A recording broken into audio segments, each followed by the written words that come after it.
And so, just like that, PSG are champions of Europe second time in a row. Back to back seasons. They did it last season. They did the treble last season. And now this season, they have done the unthinkable. No one thought after Real Madrid back in 2017 could anyone win two times in a row, right? Real Madrid did it twice, but no one thought anyone could do even two. But PSG have gone ahead and done that. And what a game. I mean, what a run, rather. The game was fine. We'll get to the game, but the run for PSG was absolutely amazing. They beat Liverpool in the quarterfinals. They beat Chelsea in the round of 16, absolutely destroyed Chelsea in the round of 16. Liverpool in the quarterfinal as well, absolutely destroyed. They outplayed them. The second leg was still competitive, but I think they were amazing. And Bayern Munich, the team that everyone thought, the team that beat Real Madrid, the team that people thought was the team to beat, that they had one of the best trios in Kane, Elise, and Louis Diaz. But PSG got them to Parc des Princes, beat them there, and then took them to Bayern Munich and beat them there. Solid defensive performance, unbelievable attacking performance, and the midfield is just amazing. PSG is one of the most well-rounded teams in the world, and we're gonna have conversations because I want to have conversations at the end of the video, right? And we're gonna have them. But let's first get to the match, and let's talk about PSG and Arsenal. For me, Arsenal had an easy run, but you can't blame Arsenal. I know people out there are trying to blame them, but for me, you can't blame Arsenal. They played what was in front of them, right? Inter could have qualified and played Arsenal, but they didn't because Inter was bad. So it's not Arsenal's fault that they had an easy run. They came first in the league stage without losing a single game. They deserve to have an easy route to the final, right? So Arsenal had a decent route to final. Obviously, Atletico Madrid, they beat them, and I think Atletico actually played better against Arsenal than PSG did today. So kudos to them. But Arsenal, of course, getting to the final for the second time.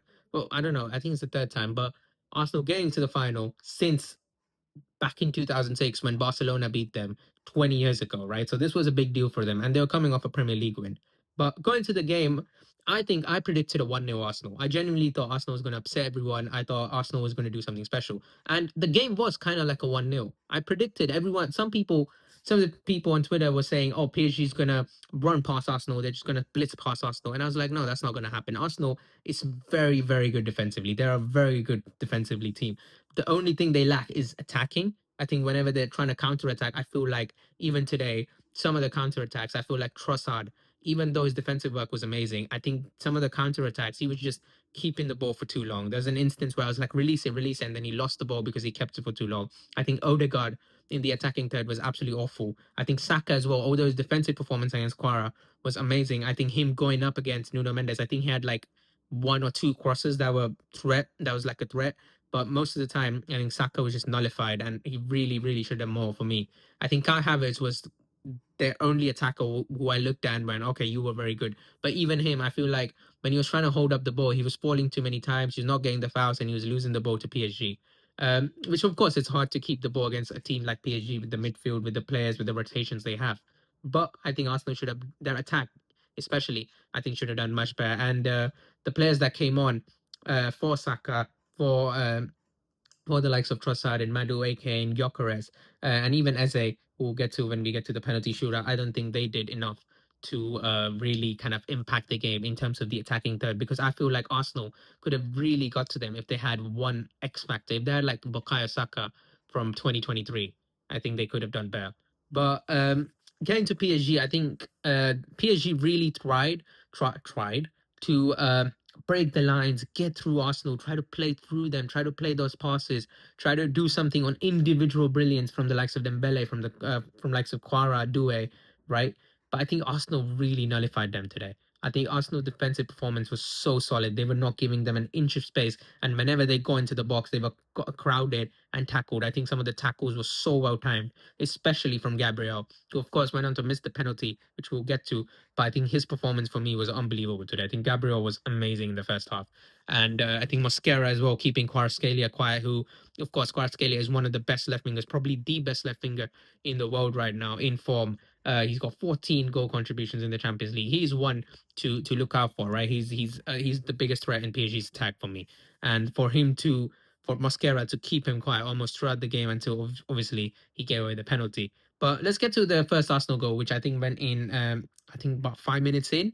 Kai Havertz obviously on the run tries to play it through. I think was it Trossard that tried to play Havertz through. It got deflected off, I think it was Marquinhos, and it went back to Trossard, hit him, and then it went straight into the path of Havertz, who ran, and I thought he ran too much. I thought he should have crossed earlier, but then he decided to shoot. And for me, that goal doesn't go in if Donnarumma isn't goal. So I was looking at Safanov there, and I'm like, oh, I don't know. I think if Donnarumma was there, it's not going in. But of course, it went in. Safanov couldn't save it. I think he should have done much better there. So for me, I think Safanov was one where I looked at, and I think PSG definitely need an upgrade. I think they should definitely go for a better goalkeeper because I just don't trust Safanov and Sevilla, right? But then we go into the goal of Havertz, obviously. Great goal, near post, smashes it in, and Arsenal go ahead, right? Then this is the perfect scenario for Arsenal because they're a very good defensive team. They can keep almost any team in the world quiet. But when Arsenal sat and defended, I there was a feeling in me that kind of said that I don't know how long you can keep PSG quiet. I feel like the crowded defending at some point it could lead to a penalty, and that's what happened in the second half, right? They kept them quiet for the first half, right? But in the second half, PSG were attacking, and then Kvaratskhelia, the man that was kind of being criticized in the first half, being saying that he's not done much, decided to do a little shimmy, do a little shimmy, do a little skill move, get through Mosquera, and kind of just get slightly ahead of him, where Mosquera tries to tackle him, but Kvaratskhelia, very smart play from an attacker, just gets ahead of him to dive and get the not dive, sorry, to fall down and get the penalty, which he did perfectly. I think that was a great play from Quara. And that was, I think, the only play Quara really did this game. And of course, Dembele steps up, and generally Dembele doesn't miss from the penalty spot, and he puts it in. Great penalty, right? And then it was kind of like I felt like it was a 50-50 game. For me, PSG had most of the ball, but I felt like after the goal, PSG had the momentum, so they attacked. But towards the end, it was Arsenal who were attacking because PSG felt tired, right? Kvaratskhelia obviously went off with an injury. Dembele went off with an injury. And this is my problem with PSG because I feel like most of the players, you look at Kvaratskhelia, look at Dembele, these guys have played like 1,500 minutes. So you would think that these guys are surely fit, right? Because you look at some of the players from Arsenal, right? Like Declan Rice, he's probably played more minutes combined than Kvaratskhelia, Dembele, and Doué, right? So I kind of look at that and I think, is this system really just a fit? And these players really just a fit because they play in Liga and because they can rest players and still win the league and still go on to compete in the Champions League towards the end? Because it feels like at the start of the season, PSG is a completely different team. That happened last season. It's happening this season where they're very tired. They're generally all injured and there's a lot of substitutions. And then towards the end of the season, they pick up because all of them are fresh and most of the other teams who played throughout the season are slightly tired. And of course, I'm not gonna stop blaming PSG for where they play and what they do, but it is a factor to kind of notice, right? And I feel like some of these players playing less minutes should be staying fit for at least 120 minutes.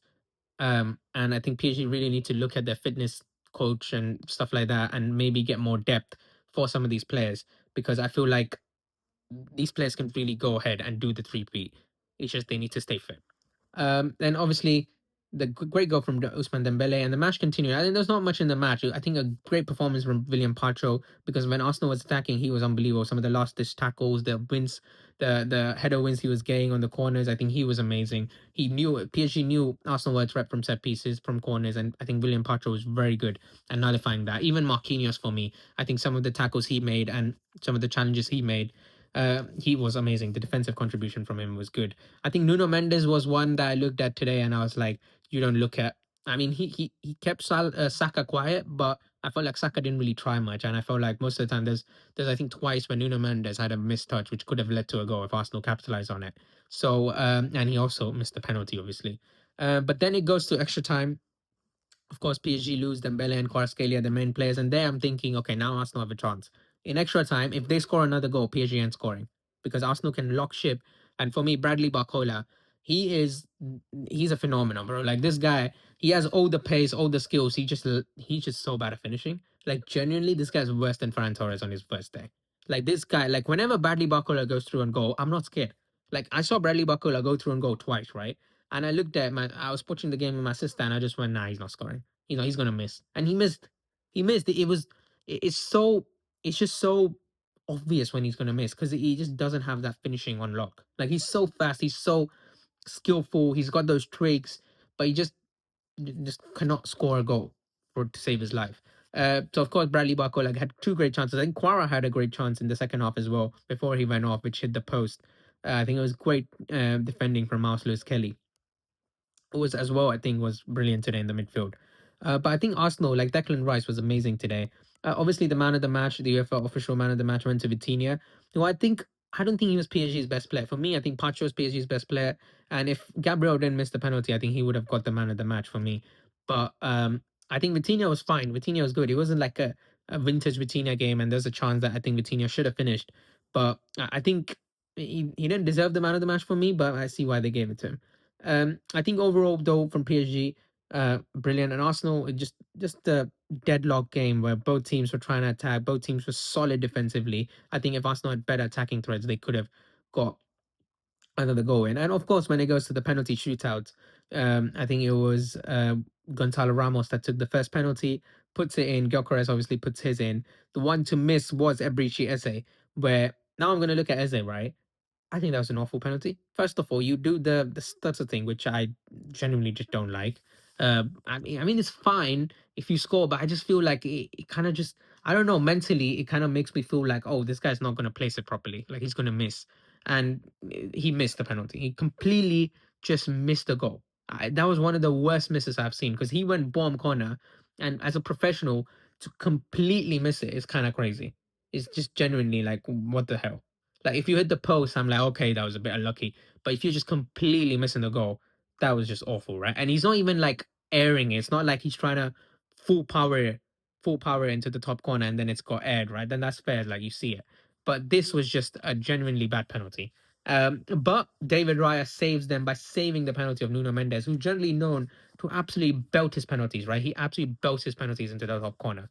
But this time he tries to hit it very fast and put his foot through it, but David Ryan knows where he's going. Great save from David Ryan. And then obviously Martinelli takes his penalty, scores that, and then is left to I think it was Lucas Hernandez who took a brilliant penalty. I'm pretty sure it was Lucas Hernandez who took a brilliant penalty, bomb corner, sent Raya the wrong way, and then of course the man himself, Gabriel, who for me was the man of the match up until this moment, where I felt like in a penalty shootout, right? If I was a player, which I'm not, maybe that's why I'm not, but for me, I think you should just keep the penalty to the ground. Like, don't try to aim for the top corner, especially in a penalty shootout. If it's a normal penalty in a match, go on, do it. But in a penalty shootout, just keep it bomb. Just keep. Don't miss the goal. Just keep it safe, sound, and place it. Just place it, and the goalkeeper won't get to it. I've seen so many times where players just place into the bottom corner and no one gets to it, right? And he just completely aired it. He absolutely put his foot through it, which he didn't need to do. He knew the pressure was on him. He did not need to put his foot through. He did that, and he completely missed the penalty. And of course, PSG go on to lift their second Champions League title through that. The celebrations, obviously, everyone went crazy. But the thing I want to talk about is where does PSG now rank among the greatest club sides in world football? Like when you talk about the greatest club sides in world football, you talk about Pep Guardiola's Barcelona, right, from 2009 to 2011. You talk about Real Madrid's three-peat side, 16-17 Real Madrid, they're one of the best. You talk about maybe Bayern Munich when they won the treble with Robin Ribery. You talk about Pep Guardiola's Man City side, they were unbelievable. You talk about, I don't know, Man United in 2007 and 8, they were when they won the double, they were amazing. Where does this PSG team rank? And for me, I think they're top four, maybe even third. For me, I think first is still Barcelona, just because the way they did it for me, and they had the best player in the world to do it, right? They had that midfield, which is an all-time midfield. I just think Barcelona have more personnel, right? They just have better players on the day. If I was to make a combined 11 of that team and this team, I think Barcelona's players, more of Barcelona's players would get in than this, right? And that's why I think I have them over or this PSG side. But then you look at Real Madrid three-peat side again, the same thing. And I think this side, in terms of tactically, is probably better than Real Madrid three-peat side. But they just had so many players, so many superstars that just had movements to them that cannot ignore that side, and that's why I think that side is second for me. Third for me is a bit difficult, and this is where I think it's a matchup between PSG, Bayern, City, United. All these guys, they could be third, and you can make an argument now that PSG is third. But of course, I'm not. I haven't watched the sides of Ajax with Cruyff and the sides of AC Milan with the Dutch trio, right? I'm just talking about the sides in the 2000s. I haven't watched those sides, so I won't comment on them. But for me, PSG, they're top three. They may be top three. There's an argument these guys are top three, and that is crazy to say. And if they go on to win the three-peat, we might be having even more uncomfortable conversation, maybe even two or one. It is crazy. And what Luis Enrique has done is absolutely unbelievable. I mean, the fifth manager to win three trophies. I think the only three managers that have done it are Carlo Ancelotti, Pep Guardiola, Zidane, of course. Luis Enrique, I think it's Bob Paisley. I don't remember. I think it is Bob Paisley. So it is an unbelievable achievement. It is a massive achievement to win three Champions Leagues, two trebles as well. Added to that, it is amazing. And congratulations to Lucha. I love Lucha. Right? I always love Lucha. As a Barcelona fan, he's always going to be one of my favorite managers. So it's amazing to see him succeed. It's not the best to see PSG succeed because I don't really fancy them that much. But the football they play, I have to appreciate. I have to say this is one of the best football, and this is one of the best teams we are seeing, especially in the modern era of football. But those are my thoughts about the Champions League. Congratulations to PSG fans for winning.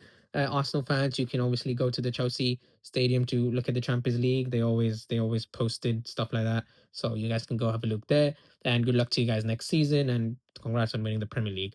But let me know what you guys think in the comment section down below. Don't forget to like, subscribe, all that good stuff, and I'll see you guys later.